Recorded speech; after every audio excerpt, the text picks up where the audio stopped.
Welcome to the Health Science Podcast, sponsored by the National Health Association. I'm your host, Dr. Frank Sabatino, and today I'm delighted to have as my guest Vanessa Sturman from across the pond. We're dealing with someone in the UK today, which is one of my favorite places in the whole world.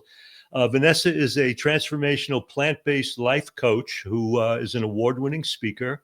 She's been featured for her expertise on the BBC, on Sky TV in England, and she's done amazing work, worldwide to really help people adopt plant-based lifestyle changes, behavioral changes for physical and mental health. So, Vanessa, welcome. I'm so delighted to have you here.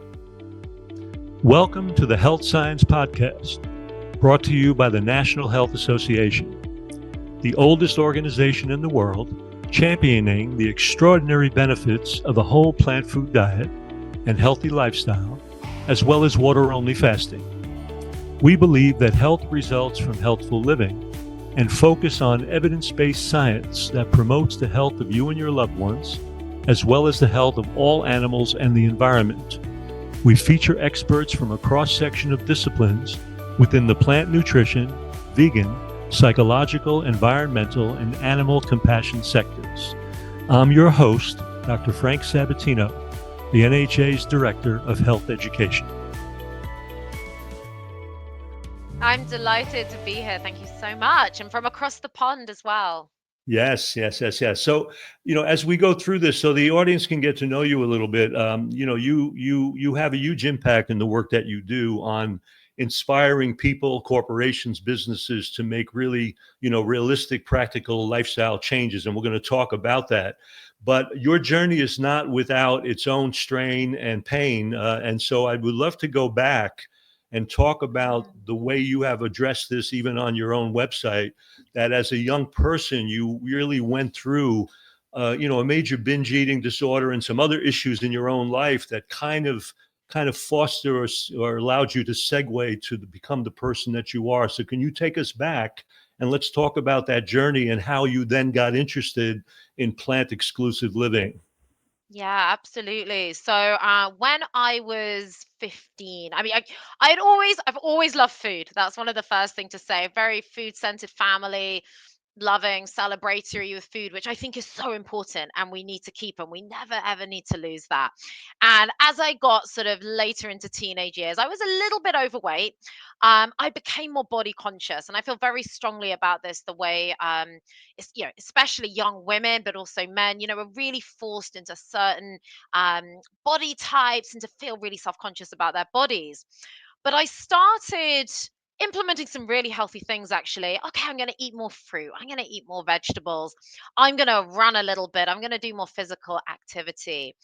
Now, what was okay, I'm going to run to the end of the path and back with my dad turned into running 7 miles a day. The kind of eating a bit less cake and a bit more fruit turned into practical starvation, and I lost a lot of weight. I became very thin. I stopped menstruating. I stopped having periods. I actually I was quite ill. And when my body also couldn't cope with that level of starvation, which generally it can't, I started binge eating. I could not stop eating. I was also purging, and sometimes just being in a continuous starvation binge, which we see a lot of people do even on a very small level. I'm going to kind of be good all day or all week, and then the evenings or the weekend comes, and out comes a lot of food. I was doing that on an extreme level, and I was very depressed. I All I did was think about food, think about, it was an entire activity. How do I stay skinny? That was all I could think about or do. And because my body didn't really even understand when it was full or hungry, and I was constantly craving food because I was always starving myself, I was trapped, really, really trapped in this cycle. And I very clearly remember the moment that I decided to change, and the moment that really changed my life. And it was me that had to do that change in that thinking. And I had my head over a toilet after eating about 5 boxes of cereal or something like that, which people can get shocked about, but you can eat a huge amount when you're in that situation. Mhm. And a lot of people, there's a lot of shame that's around that as well, and I really want to break a lot of that shame. People get into these situations, and I just kind of saw myself clearly for the first time, and just said, "What are you doing? What are you doing? You're not happy. You're in pain. You can't do this forever. You're 17. You're at a credible age. You got all this life ahead of you. You're a smart girl.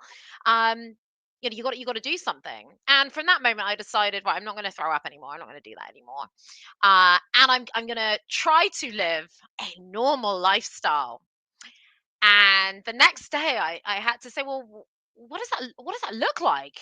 I've decided I'm not going to do what I was doing before, but what on earth does this apparently being normal, and there is no such thing as normal as well, but having a life where I'm right, these are the questions. Right, I want to think about food all the time. So how do I do that? How do I enjoy food?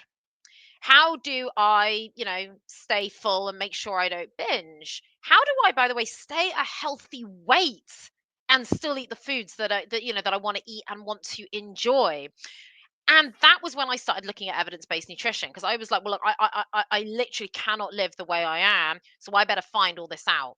What does balanced eating really, really look like? What are the foods that really fill me up? And that was partly what got me on a journey of a lot of plant forward eating. Some of it wasn't as plant forward as I would have liked it to be. And I will go on to sort of where I ended up being fully plant based. But I really learned more about the power of using plants to get more nutrients, to fill you up, to bulk your plate out. But I was doing it at that point to really sort of address the fact that I didn't understand how to cut the cravings. But I also realized you don't have to have perfection in order to get a great result with your health. You do not have to be on a diet. And I really want to talk later about sort of busting this myth that, plant-based food is about eating salad all day, because we know it's not, but that can be the impression that people get. I'm a big cake lover. I'm a lover of food from all around the world. And I wanted to bring that into my life. So even though I had that experience there, I then carried on learning about food, nutrition, how to build it really easily into your life, even as a busy person, and get the great health results. So that was kind of the start of the journey.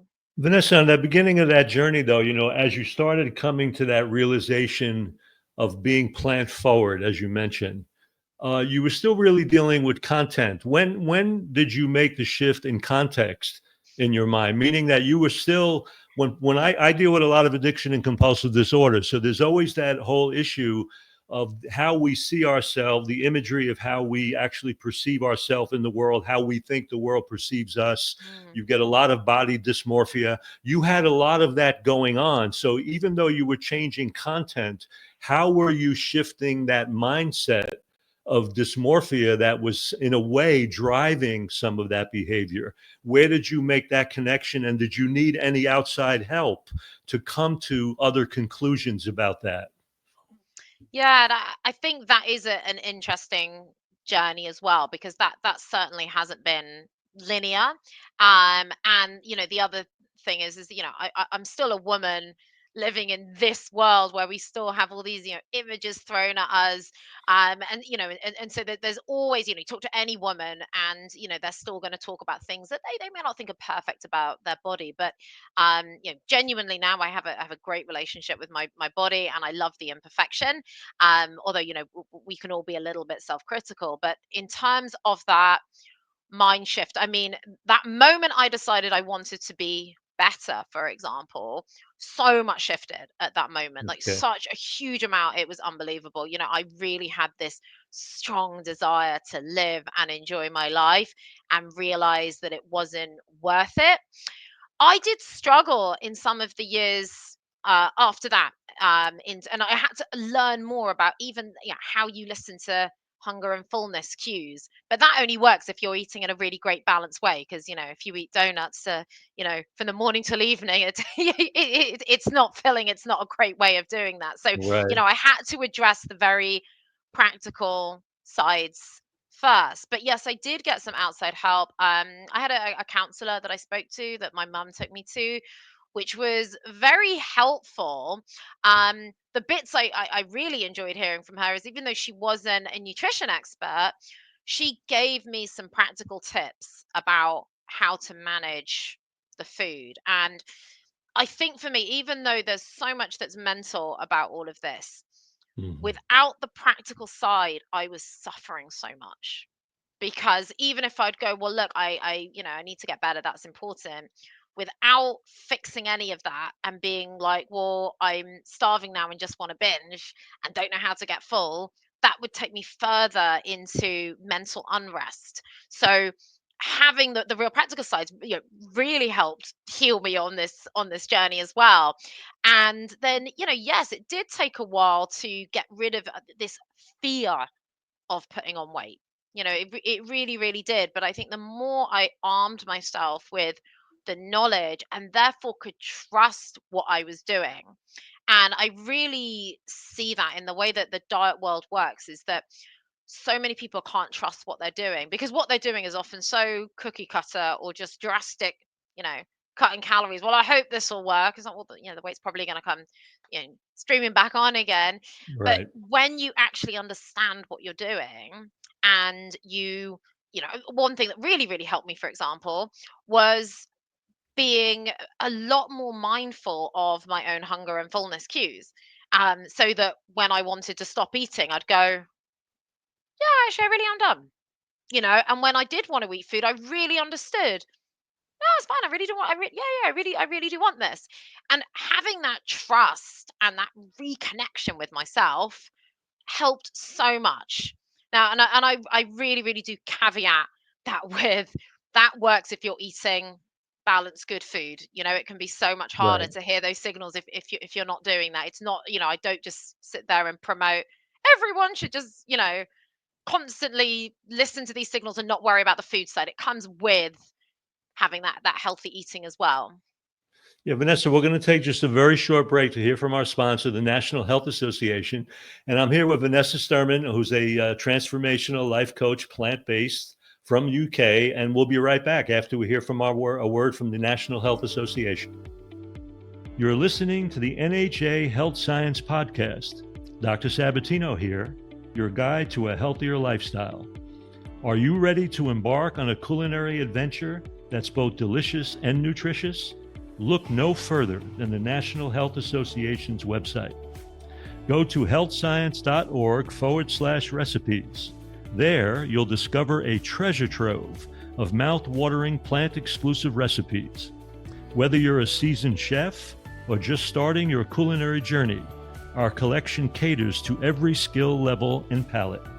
Try out these delicious, delightful recipes, experiment with flavors, and don't forget to share your creations with us. Visit healthscience.org/recipes today and transform your meals into delightful, health-packed experiences. I'm Dr. Frank Sabatino, your host, and now back to the NHA Health Science Podcast, where more exciting insights await you. Welcome back to the Health Science Podcast. I'm here with Vanessa Sturman, our transformational health coach. And so as you started to look at the evidence base for this information, when did it lock in that was like your firm choice, where that became the pathway that you were going to choose now ongoing in your own personal life, and I assume in the kind of counseling that you were going to be doing? So do you mean on the plant-based side On the of plant-based things? side, yes, because Right. you made the point that you were kind of on a path. You were looking at the evidence base for these kinds of foods. You had started in a certain place. So did that become something that became 100% for you, or is it some percentage of Mm, that it is for you? What is it for yeah. you? Yeah. So while doing that plant forward lifestyle, by the way, lasted like 10 years. And even Okay. though, like I say, plant forward, I did still have this big belief about, but the protein is coming from the meat. So even though I say, of course, evidence based, was I really seeing all the evidence? Did I really have full access to that? No, not at all. And I did have certain beliefs about protein. I knew it was in all plants, but I still did not think that I could adopt a full what I only really considered about, say, vegetarian diets at the time. Right. My the context I had of so we're talking like 20 years ago that my journey started. There were hardly any vegans around. The one vegan I knew was not the best example of veganism in terms of what they ate. Like I said, it was literally just kind of a bit of salad. That's kind of how it felt. And I also realized, and this is why I feel so passionately about this, I had some really terrible, unfilling vegetarian food. Now, the reason I'm saying vegetarian is because like fully plant-based and vegan just wasn't something that had kind of got into the mindset at that point, because it's still a long time ago. Um, and so I thought, not completely sure about this, but I really wanted to. Like, this was very interesting for me. On the animal cruelty side, I kind of pushed a few things I'd seen down. I actually used to help milk cows on a farm when I was younger, for many years. I had a beautiful connection with cows, and there were some experiences I had in that arena that I really pushed down. Um, you know, seeing like sort of baby cows go to market, and I felt like, now looking back, it's so vivid, those memories, and how awful and uncomfortable I felt as a child, but really pushed it down and was like, well, it must be fine, because the people doing it, I trust them, and they're good people. So about 9 or 10 years ago, I went to India, and I decided not to eat meat because I didn't want to get sick. Not for any other reason. I didn't want to get sick. And I was introduced so much more to incredible food, lentils at every meal. And, was really excited by this and thought, well, at first, everything tastes good. And critically, and this was so critical for me, as it is for many people, I was getting full. I was getting full and I felt comfortable. And what I thought was, okay, when I come back, I'm going to look up vegetarianism. I'm going to look it up. And didn't even think to look up veganism or anything like that. And I know veganism is about the ethical side, and plant-based is the actual food we're eating, and you can eat plant-based and not be a vegan. But for me, there was a whole switch that was ethical, health wise, and environmental, which is why this is relevant, and I'm referring it to it like that. And I still can't remember what I typed into Google. I still can't remember, but my whole world turned on its head, is what happened. That's the bit I remember happening. And I learned and understood about what was really going on in the dairy industry, the egg industry, about male chicks being ground up. I was learning that the true pain these animals go through. And interestingly, with this journey, and that part of the journey where it started with this whole 20-year journey, but that particular bit was about the animals, that small part, because before then, on the health front, I had made leaps and bounds with my health, really hugely, because of the food I was eating. Hmm. I really, really was. It was fantastic. So, um, some people go plant based and they see these incredible health benefits, which is normal. But I had already been experiencing a lot of those anyway. So I kind of stepping it all up a notch, which I continue to do even in my fully plant based years, and got even more benefits. But that initial change was right, the animals. Then I learned about the environmental side. And all of this was very shocking to me, about animal agriculture being the biggest cause of deforestation, how it's polluting our rivers, how it's one of the biggest causes of climate change. And I was just shocked and appalled, and I knew I had to be part of this movement, to let people know what was happening. And I went through lots of different iterations of how I helped, and we can talk a bit more about, well, what I actually ended up kind of landing on. But then, weirdly for me, the health bit was the third thing, that came. Even though for my mum it was the other way round. I got my parents on the train as well. And my mum practically went the other way round. It was the health side that turned her.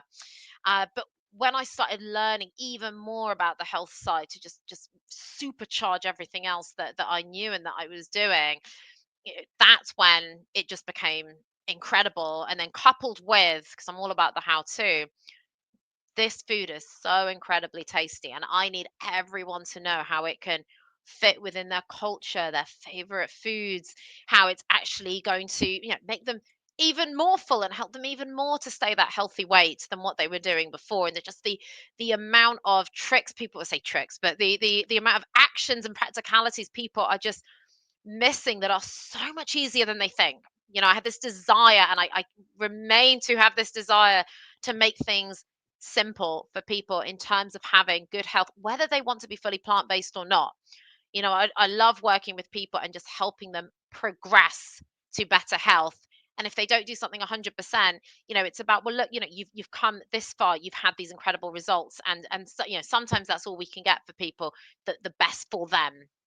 Well, I like that idea because you got a mentality of trying to reach people where they are, which is really a good thing because for many of us, as you know too, when you first get excited, you're almost ready to give a sermon. I mean, you're ready to proselytize and you want to turn everybody on to this information. And in a way, you stop seeing people for who they are. You start seeing them as a projection of what you would want them to be. And in some ways, you could actually lose them by not understanding where they are and what they're capable of embracing in that moment. So what I liked about what I read about you is that you were really into this idea of making things very practical and realistic for people, whatever their walk of life, whether it's an athlete, whether it's an entrepreneur, whether it's a leader, reaching them kind of where they are so that they can kind of have that journey of discovery without trying to superimpose too much too soon because it can turn people off.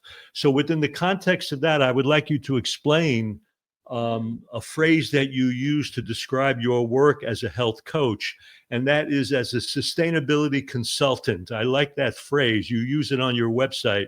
Can you explain that to the audience and what it means to you in the context of how you counsel and coach? Yeah, so there's a few things that this comes into. Some are official, some is a good, small s as well. So first of all, I did actually work in sustainability many years ago as well. I was a sustainability consultant for a farming consultancy, but shockingly did not learn really about the issues of animal agriculture.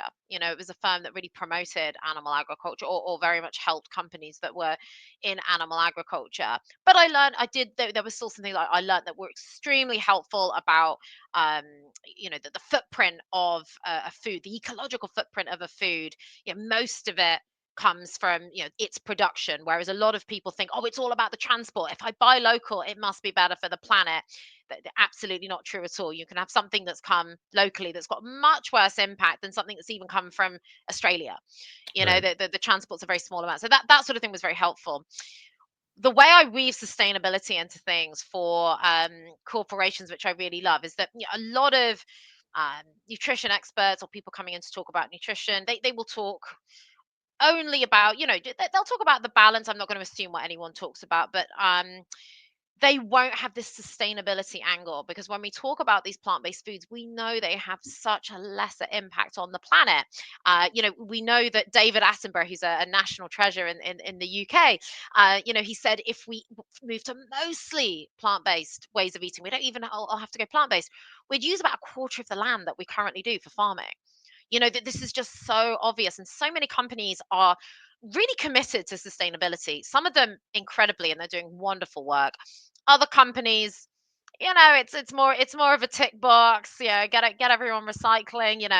Plant some trees. I'm not saying you shouldn't do that, but we got to go further. There's a goal to reach. So, being able to come into businesses, and now I've started even saying, truly sustainable food. Because people can talk about sustainable food, and it's like, no, let's really talk about actual sustainable food that really is having the least impact on our planet. So it's helping businesses help the performance of their people, as well as using really sustainable food, something they can also use in their reporting. Yes, of course they can build that into their catering, but getting people to really eat that food and build that into their lives, that's going to have a better impact on the planet. Now, the other part of sustainability, which I really love, is like this personal sustainability and sustainability of a method. Nothing works unless it's sustainable. And if something worked for a bit, then it doesn't work. It's got to be sustainable. And there is no point in giving people actions or trying to get them to change things if it's not going to be sustainable. It's going to drain even more time, and those people are going to be even more frustrated when that hasn't worked. So having sustainability of how we live, how we eat. Now, lots of examples of that. It can be, well, not dieting. Actually, you need to eat. If you love cake, like, build that in sometimes, right? Of course, for me, it's plant-based cake. It's not very often. I don't crave it very often. We can talk about cravings as well. That's a very important side. But for me, I live very sustainably in how I eat because I don't restrict myself. I was out actually having lunch at a fabulous restaurant today. Some of it was healthy, but some parts were not quite so healthy. Do I eat like that every day? No. But did I enjoy every mouthful? Yes. That's part of it being sustainable for me. And does it worry me at all in terms of my weight or health? Absolutely not, because most of what I do is really healthy. So part of that is sustainability for me. Then there's also that personal sustainability side, which is, if we are not healthy, if we are constantly fighting off chronic disease, if we are constantly in fear of either type 2 diabetes or pre-diabetes, or we have one of those conditions and we're trying to deal with that all the time, how are you meant to truly live the life that you want to live? It becomes very, very hard. So I think the sustainability side of things just, fits in so many places. That's a beautiful thing. When we talk about that sustainability, the way you describe it will really actually take care of cravings and things that people would be having, because a lot of that has a lot to do with feeling that we have such a Judeo-Christian model of everything we do in life, including food. I ate that bad stuff, I ate that good stuff. There's almost this Mhm. concept of sin, this religiosity. And I've always told people it's really nothing to do with that. It has a lot to do with your own path of evolution and change. So when you make a choice, there's always a consequence to that action. How can we use those consequences to create a lifestyle that's congruent with our best self, with our highest goals? So I hear that in the work that you're really talking about. So I like that, because I really feel that model of sustainability creates a certain freedom within the context of change. And I think it would actually be more supportive of people trying to make change and then be successful at it. It's one thing to want to make change. It's another thing to do it successfully. And to do Mhm. it successfully, you have to have that sense of, the sense of freedom, the idea that we are the actors in this dance. So I'm hearing that in your work. And do you find that as you counsel people, both one-on-one or in groups, that this kind of mentality comes up, this idea of the freedom associated with choice and understanding consequence, and that can refashion cravings and all these other things that usually are how people are pulled down in that dance of successful change? I'm so glad you mentioned the word freedom as well, because that's like one of my key values. Freedom from dieting, guilt, but my also sort of personal goals with what I'm doing is freedom for people, planet, and animals. That's this word that goes around my head all the time. So I'm Right. I'm, I'm so happy you said that. So yes, you're talking about the side of things where what do people get when they come out of these one-to-ones and group sessions? I think one of the really key things that people have just loved is having this concept of abundance rather than restriction. And so much of dieting, and also, by the way, sometimes what people sometimes think when they hear plant-based or vegan, they think small restriction, can't have anything. And that can be really scary. And I do get people who say they're scared to come on a session with me, or tell me after that they were scared. And what I love most is when people say, wow, but you didn't actually tell me to stop eating anything, or you told me to reduce some things. Right. You basically just told me to add things. Oh, this is incredible. This sounds fun. Maybe I'm not going to be hungry anymore. And it's just such a wonderful change to see that happiness. And I'll give you an example actually of just someone I did one session with the other night. And this is an example as well of, you don't have to cook and not everything has to be perfect. You don't have to cook every exact same thing yourself. You don't have to do everything in your kitchen to get a result.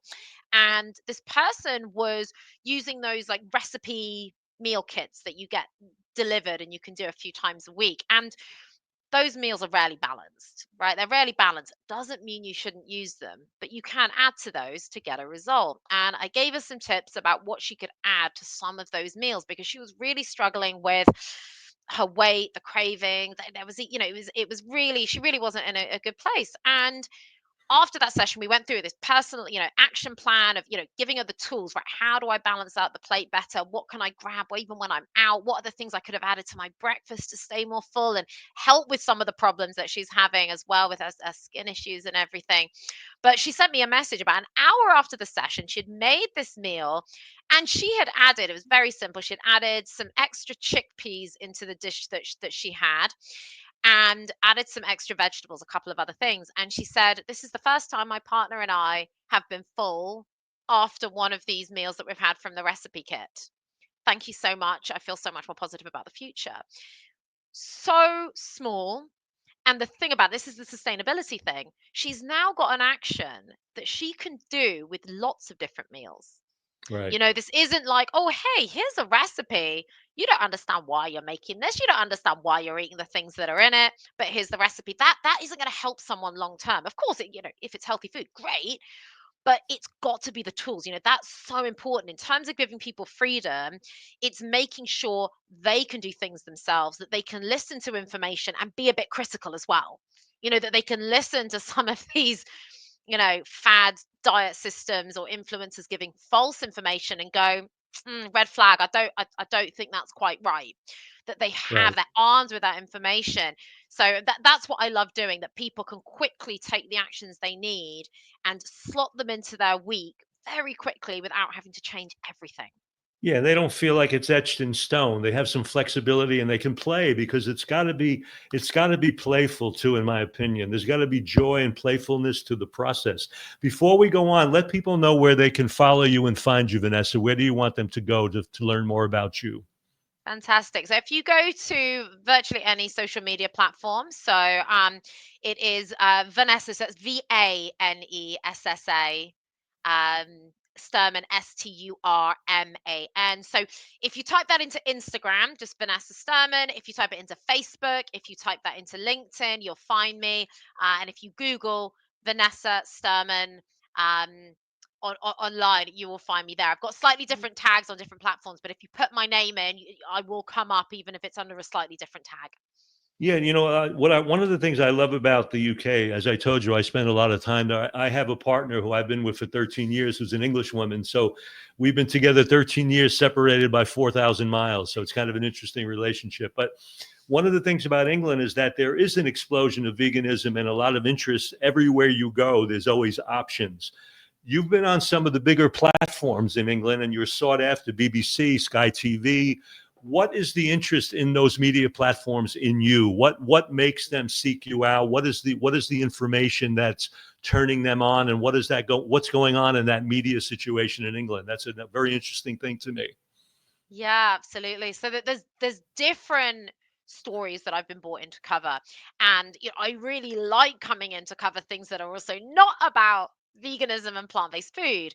And the reason for that is the reach. The reason is, right, if it's me talking about health and healthy food, I want people to understand that eating like this, it's just healthy eating.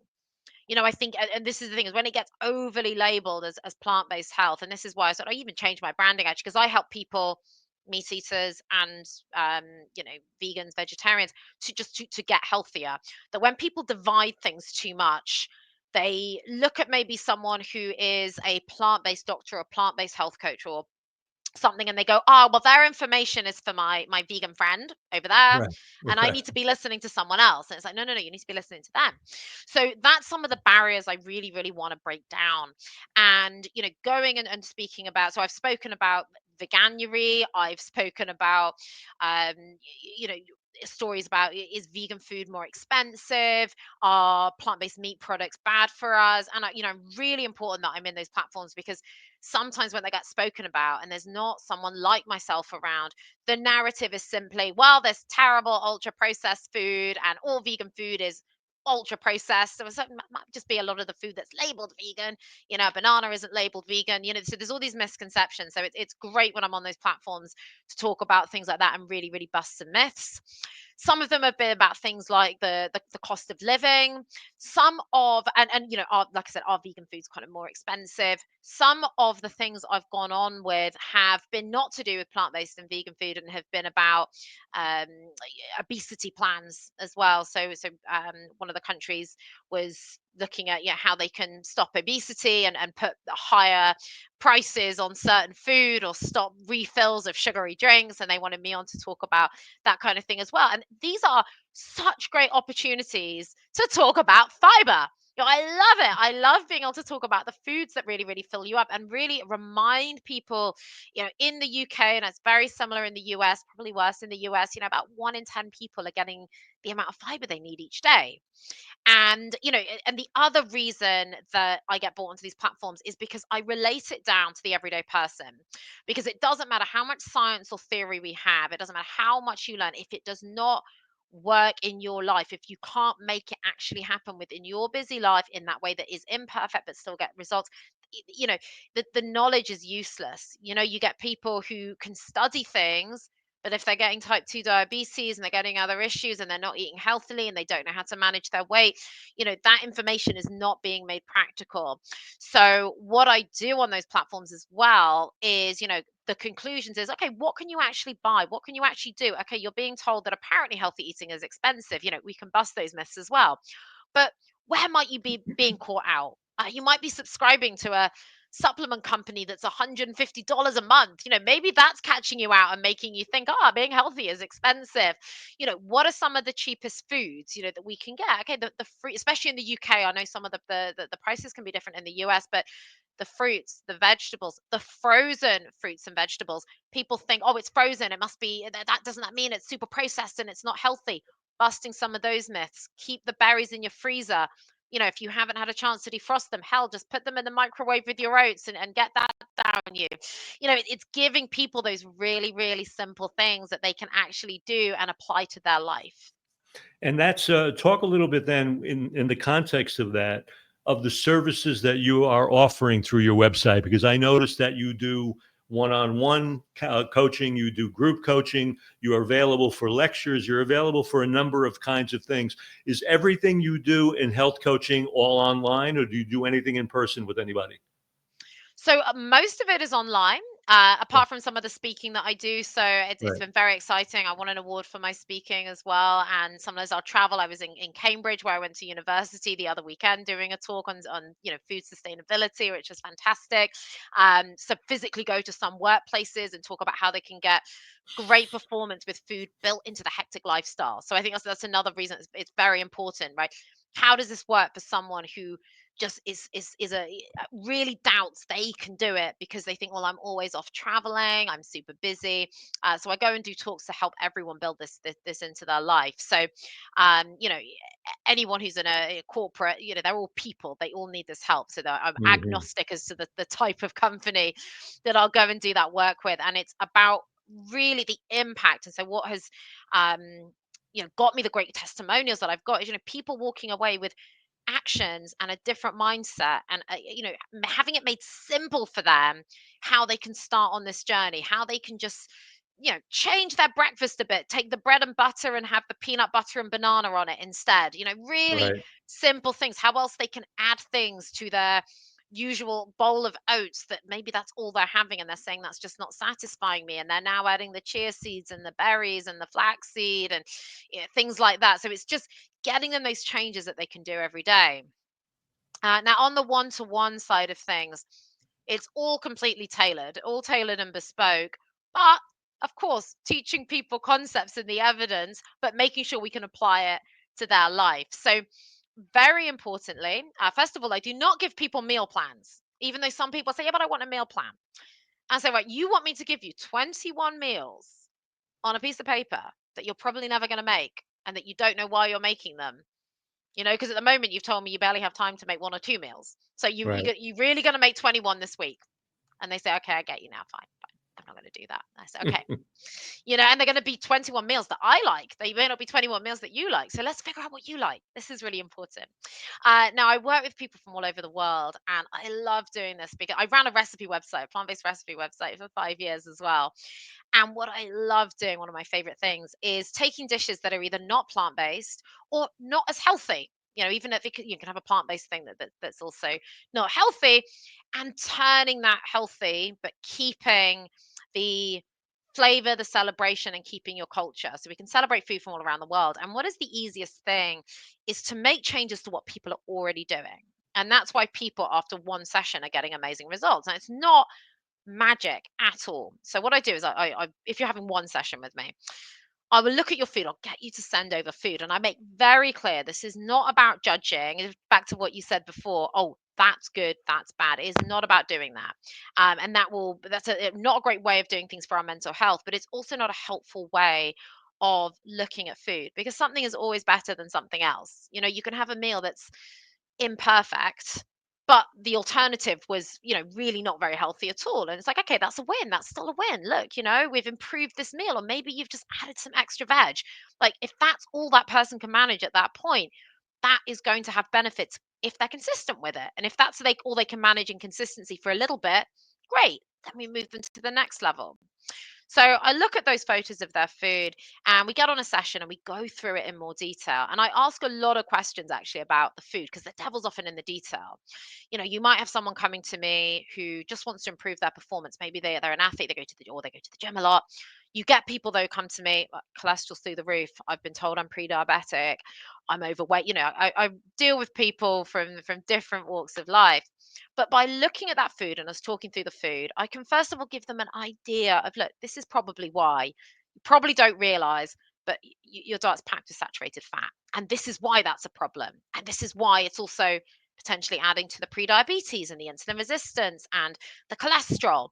And these are the places it's going in. Like, some of them don't realize that, some of them are putting cream in their coffee. Some of them are putting it constantly in their soup, adding a load of butter to absolutely everything, but they don't realize this is going in Mhm. quite so much. They also don't realize, that maybe they're struggling with their gut as well. They don't realize that our good gut bacteria feeds off fiber. They said, "Oh, I thought our good gut bacteria ate yogurt." There's these myths that need busting. And I also show them calorie density diagrams as well. So they say, "I don't even feel like I'm eating that much, but I'm still putting on weight."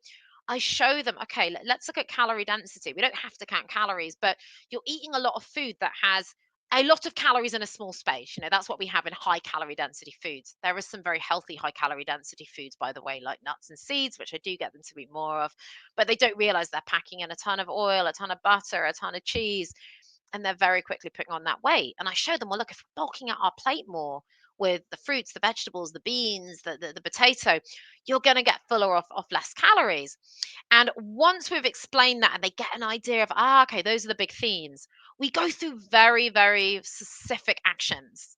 Okay, let's look at your breakfast. But what do you love? What are the flavors you love? Even the people who love chocolate, they get so excited when I say you could put a bit of cacao in that porridge, or overnight oats, and have a chocolatey version of that, and your favorite fruits, and get the berries in every day. That becomes really exciting. Even things like, they say, I don't know what to have for lunch, and my lunch isn't healthy, and we discover they love avocado on toast, but they learn a way of bulking it out with all sorts of other things, extra roasted butter beans, roasting lots of tomatoes with balsamic vinegar and having those on the side. And these are little changes. They might have just been having a ham and cheese sandwich for lunch, but we've just changed it a bit, and I've taught them some bulk cooking ideas and methods. So suddenly, just from one session, going through their food, they have these changes they can make. And not by magic, but by them doing these consistently, but not perfectly. That's also fine. People are saying to me, I can't believe how quick my cravings have gone. I've actually lost weight. It feels sustainable because I'm not hungry and I've got more energy. My bloating has gone down. People telling me after, even just a 6-week program with me, oh, my pre-diabetes is gone. Or, clients practically coming out of type 2 diabetes after, being with me for a few months. Like, and it varies for everyone, of course, and it depends how much of the changes they make, but you get these results because of those consistency of changes of the things they've really reduced or possibly removed, and it's that what they've put in that has just made this huge difference. So, Vanessa, as we kind of wind our time down, do you have any final words you'd like to share with the audience out here? Any final thoughts? Mm. I think what's just really important, and I want people to do, is, look at progression over perfection. That please don't feel stuck. And one small change can make such a huge difference to your life.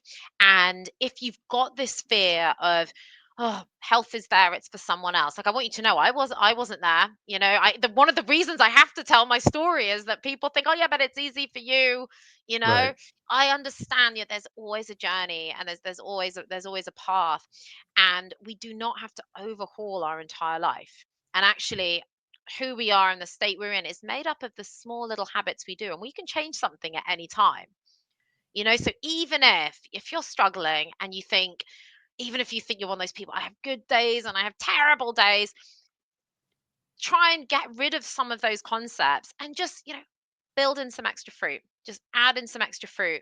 Go online, either roast chickpeas yourself and put them in a little Tupperware in your bag, or go and buy some roasted oil-free chickpeas from online and have those as a snack with a banana instead of the less healthy thing.